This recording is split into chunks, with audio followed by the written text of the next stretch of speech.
Баршаларыңызға ассалаумағалейкум, сіздермен бірге Жансая каналыма қош келдіңіздер.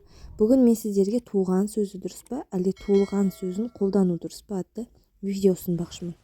Қазір көбінесе әлеуметтік желілерде туған күнімен құттықтаған кезде туылған күніңмен құттықтаймын деп жатады.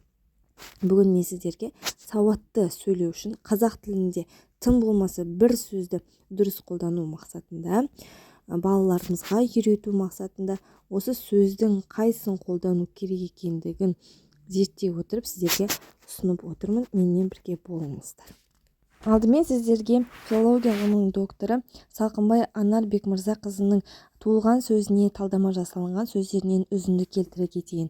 Анар ханым туылған сөзін ырықсыз етіске жатқызады. Ырықсыз етіс деп тұрғанымыз іс-әрекеттің, қозғалыстың ешқандай субъектінің қатысуынсыз орындалуы. Мысалға дейді, үй салынды, кітап оқылды, кино көрілді, тағы басқа.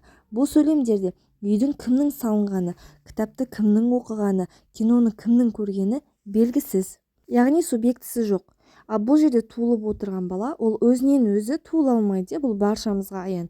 Баланың дүниеге келуі үшін оған субъекті қажет болады. Бұл жердегі субъекті әрине әкесі мен анасы. Енді жазушы драматург Талаптан Ахметжанның сөзіне кезек берсек. Туылған сөзі орыстың родился сөзінің жарымжан аудармасы дейді.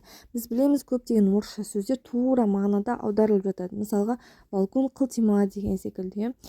Сонымен қатар Талаптан Ахметжан мырзаға Қасым Қайсеновтың өзі туылған сөзін бір рет қате жазып қойған үшін өзі хабарласып, бұның не масқара екенін, сендер бұл сөзді қайдан тауып алдыңдар деп ренжігенін айтады.